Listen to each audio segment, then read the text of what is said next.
And we are live. Excellent. Thank you so much for joining us as we do the Cthulhu and Cairo review, episodes 63 through 65. If you're paying attention to the previous review, I numbered them wrong, so sue me.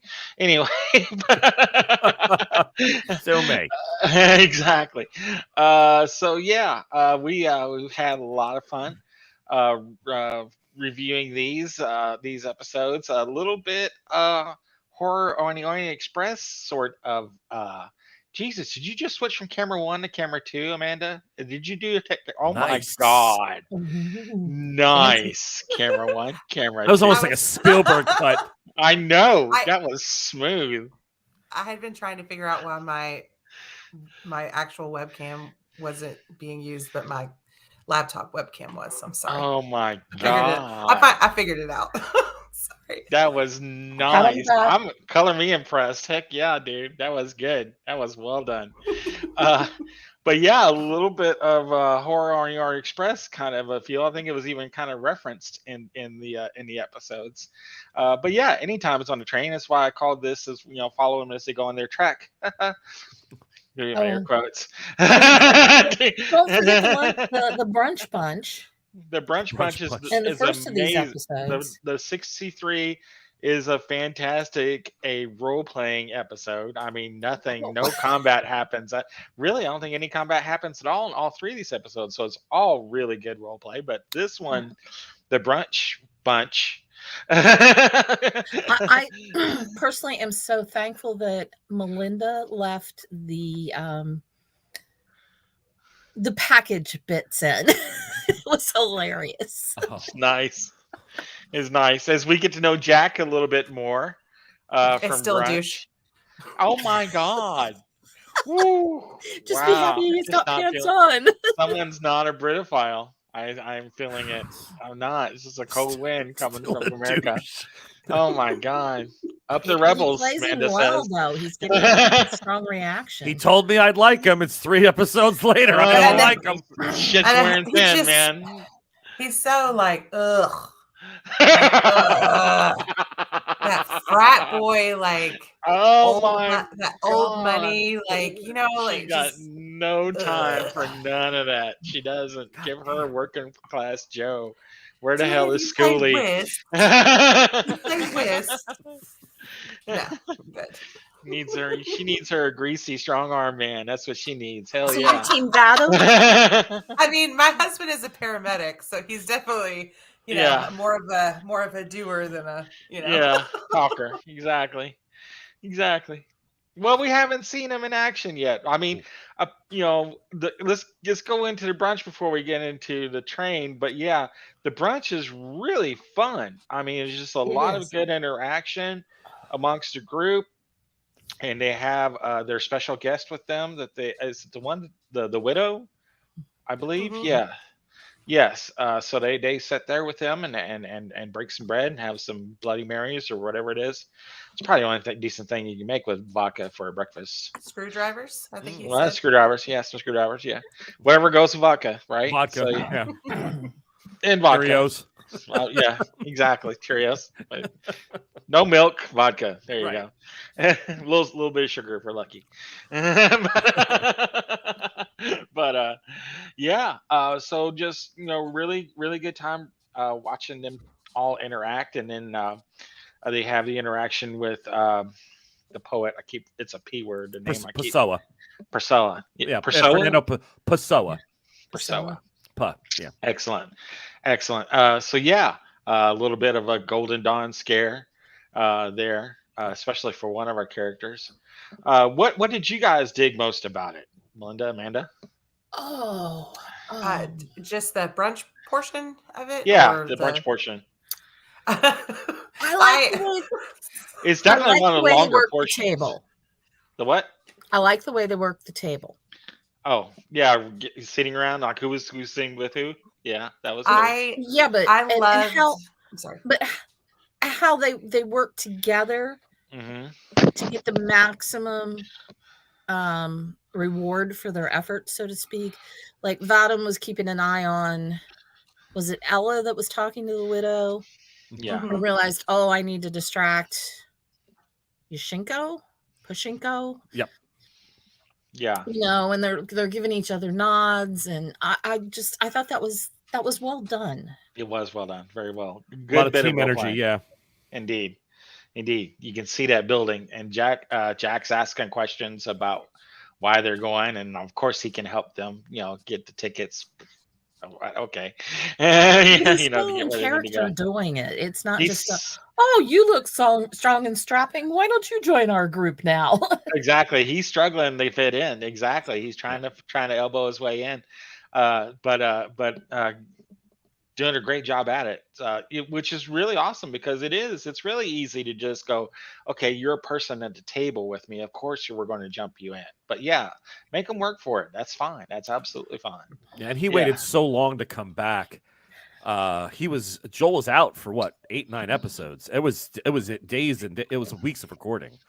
Yeah. So when he finally came back in and played this douchey character, to Amanda's point, it was a shock to the system. I think for half the team, they were like, "Oh, yeah, well, And to this day, we still get comments for Joel as he's playing from the other members, like, "You're not really Sid."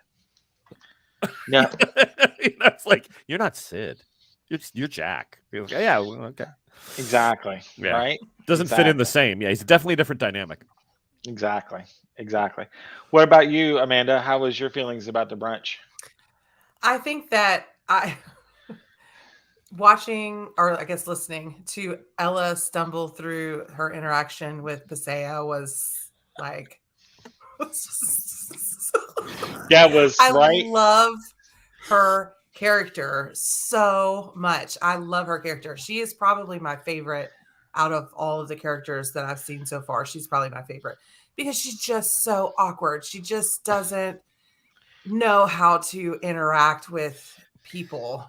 She's just awkward, and I love it. I'm here for it. And that exchange was just epic and probably not super helpful in their cause. So it's like, what is your name? I thought I just gave it to you. Pretty sure I just really? told you that. Well, I mean, she said that he wrote the book of Disquiet. Law. One of the laws. Yeah, he was part of the Golden Dawn stuff. Yeah. And he's like immediately shuts down. And I could feel Kayla's reaction in that as a player, like how okay, I need to backtrack this. I need to like figure out how my character can fix this. Yeah. And I felt that tension in her as a player in that moment, like, oh shit, I said something in character that I shouldn't have said, and GM's not gonna let me slide on that. So I mean it was I loved it. It was great. I just realized I can identify with Ella, only she's got far less of a filter and a lot less reticence.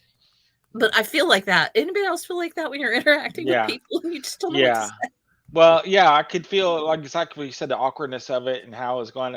I mean, I see this all the time, especially in like my interactions with Bridget at the cons. She kind of showed a picture of it, and I posted on Lurking Fierce. Here's my impersonation of Bridget when I say something super awkward at the con. Here we go. Ready? Go ahead, give it. Something to that effect.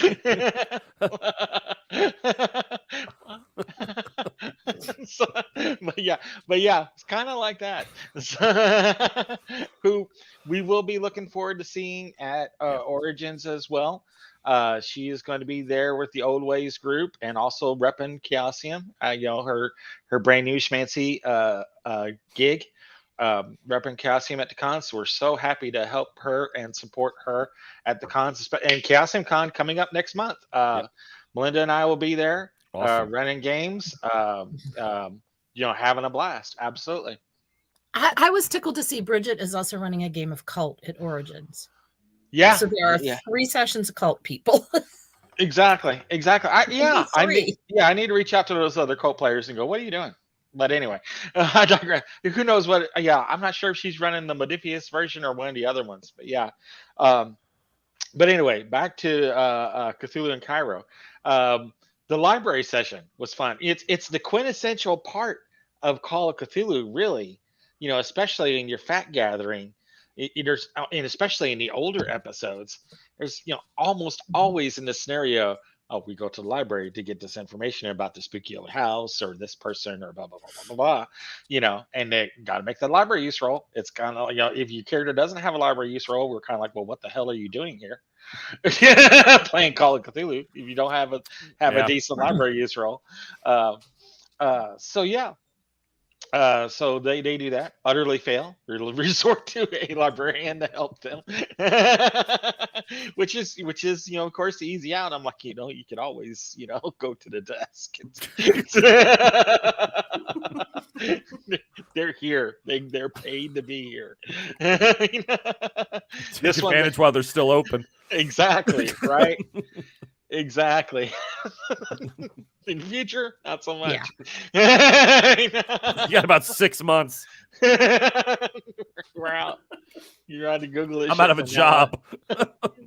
Yeah. Thanks, Google. I'm sorry. Go ahead, man. No, I wanted to touch on the library scene because I know for me, and I know I've said this before, for me as a listener, this podcast is a fucking history lesson in all of the entertainment and all of the horror and epicness of it. It's taught me so much about history that like way more than any of my teachers could ever sink into my head. So like it was interesting to hear them go when they went to the library and they were talking about, oh, we can't check out too many books about this one area that we're going to because then it will make them suspicious. So we have to like check out other books for neighboring, places that we might be visiting. It just, reminded me again in that time how much the people were being watched and controlled by the government and observed by the government.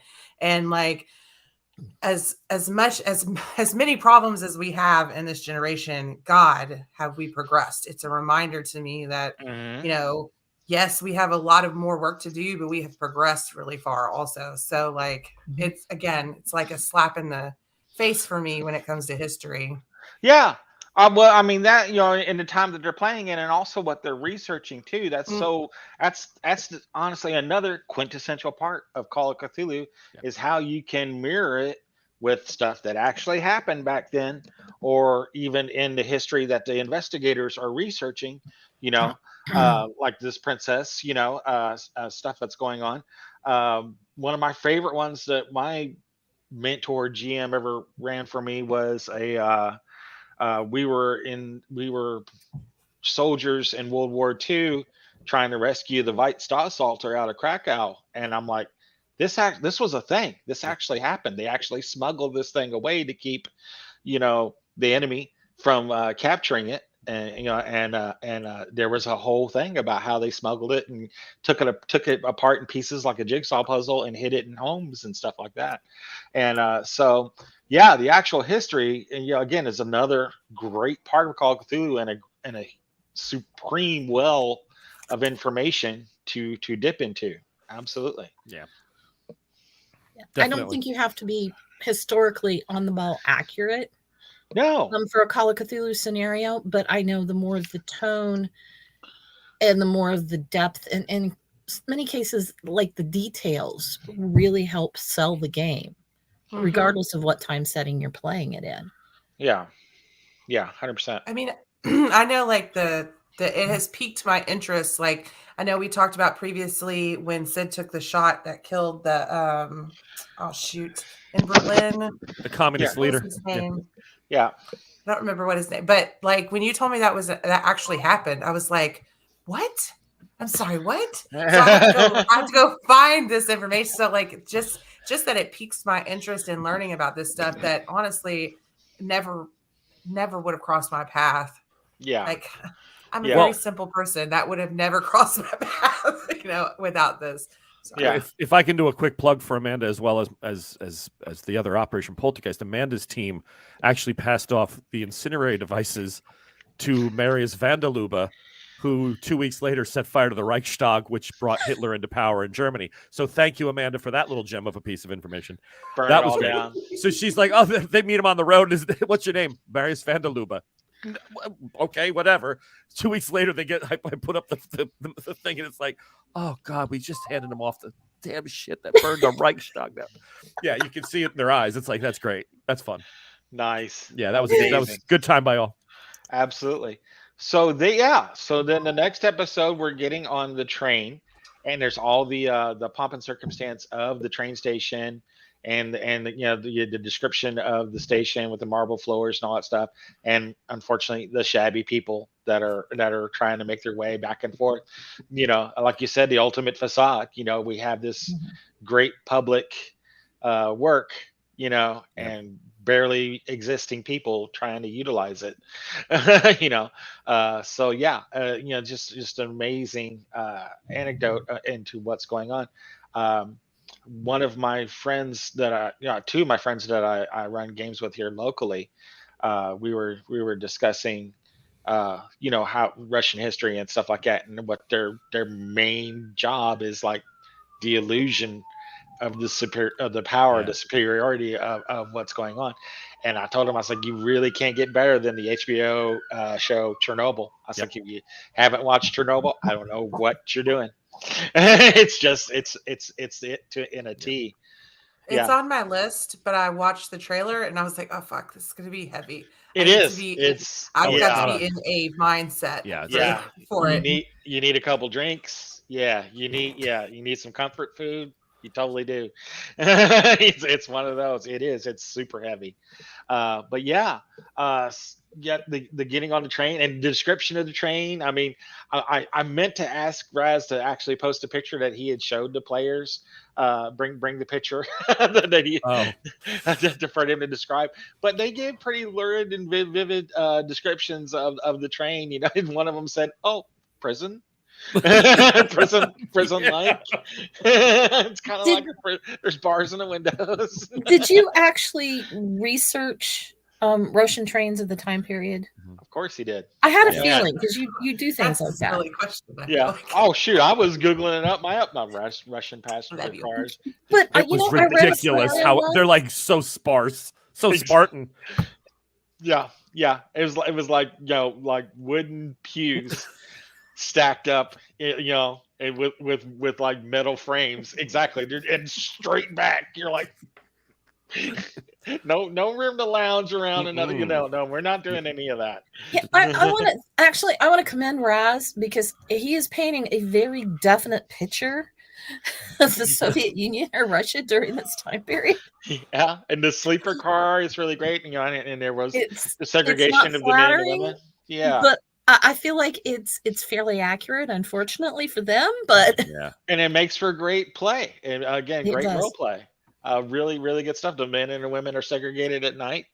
We're not having, at least the married and the unmarried. So we're not having none of this is no. But the toilet is something.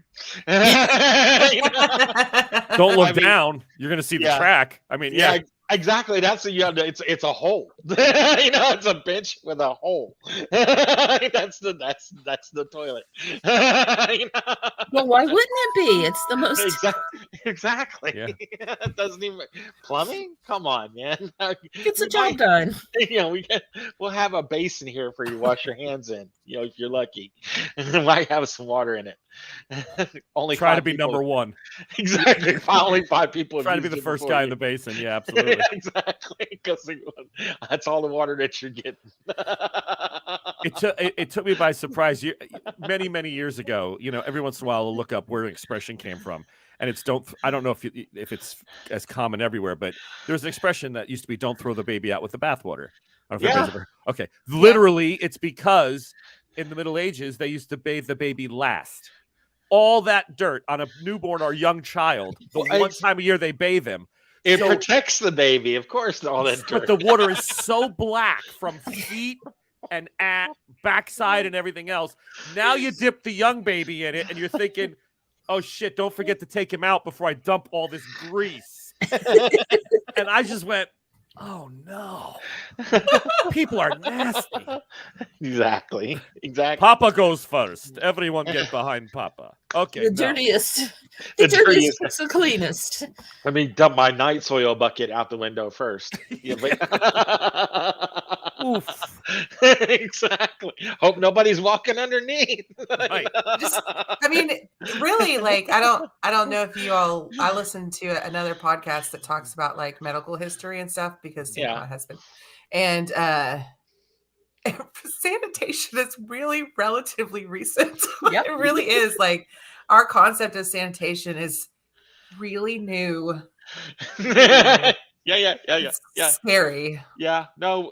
One of my favorite. We're going. I'll talk. One of my favorite Mad Men episodes is when they're, and this is the late 50s, early 60s. Right.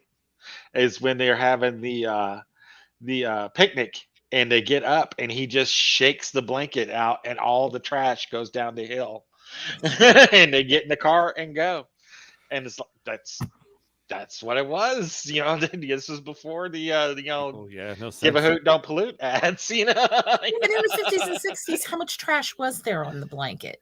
We didn't have a lot of aluminum cans or plastic bottles or. Well, they had the soda bottles, the napkins, whatever. Yeah, old I'm sorry, food. Melinda. You're also not old enough to say "we" in ads because She's I complimenting am on your either the youth. oldest or the second oldest here is the scary part. She digresses. Anyway, back to the train. Maybe. So I yeah, think Raz has me, but I'm not sure. we continue the adventures of who's the thirstiest for Jack on the train. Jesus Christ, man! Right? I mean, Catherine's kind of one's like, no, thank you, and Catherine's like, maybe, and the other one's like, yeah. Maybe. Comparison to David, I believe there was a comparison. Yeah, which one was that again? That compared him to David? Wasn't Ella? Was it? No, it was Faye, wasn't it? Faye, I think it was Faye. I thought it was Was- Catherine. No, But his well, they appearance is like argued what, about it. 90? He's off Yeah. the chart. No, he's 75. 75, but still, Jack that's is epic. 75 Still. because I remember because Scott came Not in him, yeah. with Yeah. the fact that Schoolie was a 90 and everybody just fucking friend zoned him. But still, here. Exactly. Yeah, 70s like 75's like clean shaven Brad Pitt. Not scoundrel Brad Pitt. Right. Right.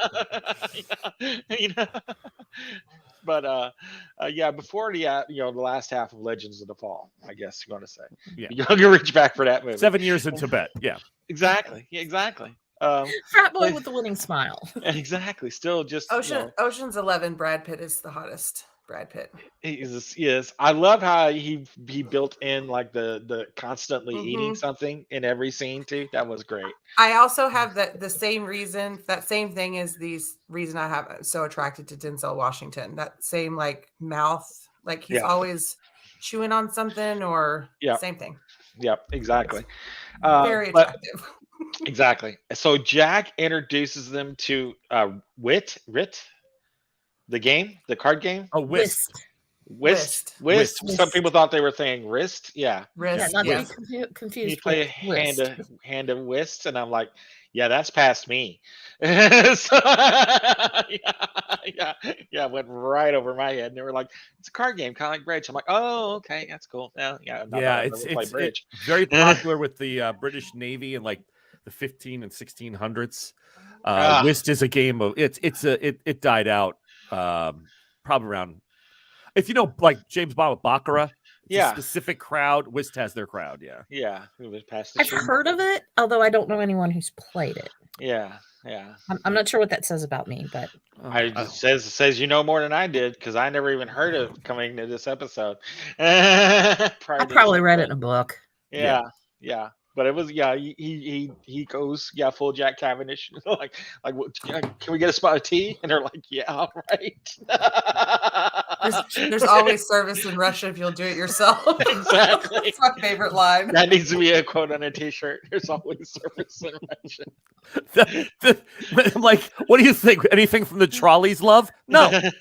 Get up and go. No, there's no tea. You know what we got? Borscht and vodka. That's all we got. Borscht and vodka. Bread. Old bread. And borscht. Dip your bread in a borscht to break it up a little bit. So you won't break your teeth. At some point, they create their own variation on absinthe. Yeah, I think so. I think that's in which gets you drunk even faster than vodka, even though it's still grain or potato based and is not absinthe at all, by the way. Yeah. And then they're going for the bunks, and I didn't pay Catherine for a bottom, but she argues really hard for it. She pushes really hard for the bottom bunk. Mm-hmm. And so there's a whole 15 minutes about them, who's going to get the bottom bunk. I could hear the sisterly bond between Ella and Catherine and Kayla and Lauren in that exchange. You could very easily tell that they were sisters in that kind of back and forth, exchange. It was great. What was it that didn't decide who got it? Rochambeau. Another lost art. That I've never heard of. I was gonna say I have never heard of Rochambeau. I've heard it, the word, but I've never actually I don't know what it is. Someone's never watched South Park, and it shows. But anyway, I have watched South Park for a very long time. I have a short attention span for it. I love it. Okay, there you go. But so Rochambeau, great episode talking about them, and then they have a fellow passenger who this is the best. Awesome thief, just amazing thief. I love this. They need to hire this person. She's amazing. I love it. I mean, I knew I wanted to pull something on the train to get the mood into place because it's all going really bad quick. It's coming. And I'm like, all right, third stop. Here we're getting there. It's like they're getting further into the wilderness. It's getting closer. I'm like, I gotta let it go a little longer. And then I went, you know what? I'm just gonna grab a lipstick. Fuck them. I'm just taking shit. And when she comes out and she's already they're like, and then Ella realizes that it's her lipstick. Oh my god! She about comes unglued. Sticky fingered bitch, I believe was. How the dare name. you to say something? And the woman's just eyeballing her. Your bag wasn't closed. It's community property. You do not understand Russia. You do not understand Russia. The great part about Ella was Ella's telling Faye to calm down, because Faye thinks it's her. And then Ella goes, I said, Ella, make a roll. Yeah, that looks like a shade you're familiar with. She took it from me. I went, yeah. Yeah, that was just so much fun, that moment. They were ready to cut her. They were like, what? And Catherine had gone and gotten her a sandwich too. That was the best. She was like, no more sandwiches. Trying to be nice. Team Mom. I want to take my sandwich back.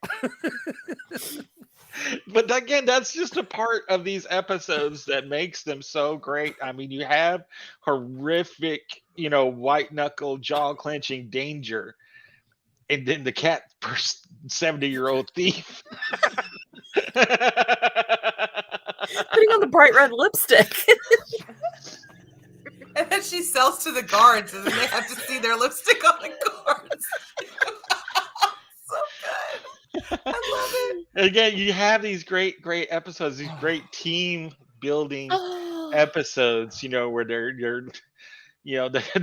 they might be they might have getting through this last adventure and then having another drink on the train back home or whatever and going, remember that bitch? Yeah. While they're having a drink trying to recover from whatever horrors they just uncovered. That lady on the tube looked an awful lot like the woman from Russia. Exactly. I'm watching her. I'm watching her. Gypsy bitch sold it to the guard. She sold it to the guard too, right? Exactly. She's already gone. She's like, I can do some mental telepathy, make her give back. It's gone. It's gone. It's already gone. 2 cars that way. It's already walking that way. Exactly. It's done changed hands 5 times. It's completely gone. No, not really, but yes. I mean, how many women would you imagine even seen a tube of lipstick? I don't know. Can't even fathom. Can't think of so. I do. This is a historical thing. Yeah, you reminded me. She probably didn't pull it out of her bra though, because she probably wasn't wearing one. Yeah. Not a lot of those undergarments. Fair enough. It was a funny thing, but she probably, because my grandmother was explaining to me how her and her sister started wearing them in the 30s. Yeah. Because so 33 in Russia probably wouldn't have had it. Yeah. Yeah. It's not something that you'd really think of, but I'm going. No. I just don't see Russian peasants in the time period. Yeah, there's no bras back then. No. 33 in Russia, yeah, probably would have been pretty rare. Yeah. So she would have pulled it out from under. Right, that's what I meant. They just born free, Amanda. I don't know what to tell you.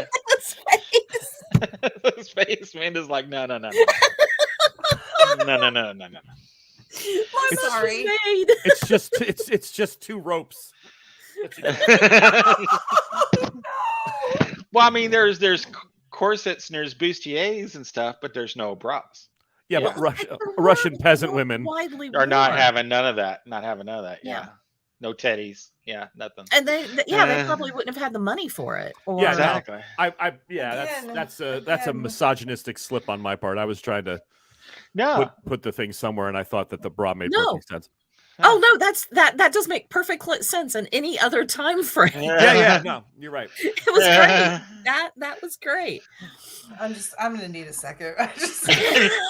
How can he not wear bras? It's better. It's let us totally. I guess I just always like, because you see like bustiers and stuff like that, so I just assumed bras were like part of that like culture, that time frame. No, not that common.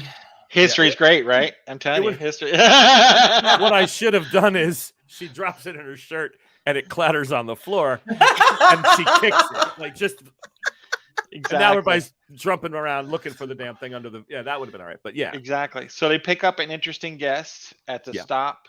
Yes. What was the name of the town? I forget the name of the town. It was like one of the last stops before it's Tusk or something. The last stop before they were they really have to start thinking about getting off. Pessoa's already left the train. He did that to stop prior, and then another gentleman joins in, and this one they're not happy with. It was the I'm sorry again, I'm really bad with the names. It's another. Is it Petrovich or that might have been Petrovich? Yeah, Petrovich. Yeah, and he jumps on the train with the same cars like the generals and stuff up there at the front. Yeah, in the first class car. So that's really got them steamed. Yeah. And they get warned that something might be happening on the train that evening. So everybody's vigilant and staying awake and like what's going on. And then we leave off with one of those classic cliffhangers that Raz is great on doing. There's the train slows down and there's some sort of munitions and stuff firing off. There's rifles and guns firing everywhere. So almost like a little bit of Old West action. We got a train hijacking or something going on, in the middle of the Russian frontier. so yeah, really, really great way to stop that section to keep the action and everything apprehensive for the next game. You really got me work doing that a lot more in my games. Like I am consciously looking for a good stop, a break. Good stop. That's like that cliffhanger stop break. Last one I actually did with my two-headed serpent one. I have Chris in our group, he is slowly transforming into a serpent man. Ooh. He's getting like the scales and stuff like that. And I tell him, I'm like, you're still you, but you're scaling up. It's starting to come up onto your face and stuff like that. And he's kind of wigging out, not really sure what to do about it. He's like, what can I do else about it? Absolutely nothing. You don't know what to do to turn this back. They're putting makeup on and ascots and stuff and disguising it. And Oh my goodness. they were trying to figure out what's going on with this snake cult that's coming up in Oklahoma. Like there's a Pentecostal preacher, handling snakes and stuff like that. Oh, okay, yeah. Yeah. And so they go to like one of his sermons, and he's like, that's like the end of his sermon is like, the faithful come and touch the snake, and he does this whole thing, and he brings the snakes out of the box. And then I have like Chris like jerk up, and I'm like, all of a sudden, like 2 little fangs pop up out of your mouth. Nice. And we'll see you next time. And everybody's like, what? Yeah. Nice. Well done. So, Epic. thank you for teaching me that tidbit of GM knowledge, put in my toolbox. That's really good. Really good. Just part of the stuff that makes the Cthulhu and Cairo stuff so great. All these episodes, even the downtime stuff is amazing. Like I said, this stuff is still technically downtime. This is all exposition and learning about stuff and learning about the culture the hard way, and how things operate. So really, really good stuff. And then boom, right into a cliffhanger kind of apart. So again, great job. We are really, really looking forward to you guys coming and seeing this live stream, this live play coming up at Origins. We had to move the time. We moved the time from Saturday at 7 to Saturday at 2. Friday. Friday. I'm sorry. Friday at 7 to Friday at 2. Thank you. So yeah, super excited to have everyone there. We got a huge room with a full stage and everything like that set up for them. So it's going to be a really nice place set up for everyone to watch the show in some comfort and stuff like that. So excited for everyone to be able to utilize this auditorium to be able to watch this amazing show. We got our special guest Seth Gorkowski coming on to play in that. He is super stoked to be part of that live play. Sorry, I keep calling live stream, but it's a live play at Origins. Right. So yeah, really great. Going to have all the actors and Raz doing a show, continuing the Cthulhu and Cairo bit. So yeah, keep listening to the podcast on your streaming thing of choice. I'm sure it's on there somewhere. You can Google up Cthulhu in Cairo or the Bard at College. It will definitely point you to where you need to go, to listen on your phone or what have you. Anybody got anything else to say real quick as we wrap this up? We kind of went over time, but go ahead. Well, am I correct that all of us will be there? Not just the Cthulhu and Cairo group, but the 3 of us. You're still coming, right, Amanda? Yep. So I think I made sure I was scheduled off for that, so I will have to make sure. But yeah, I'll be around.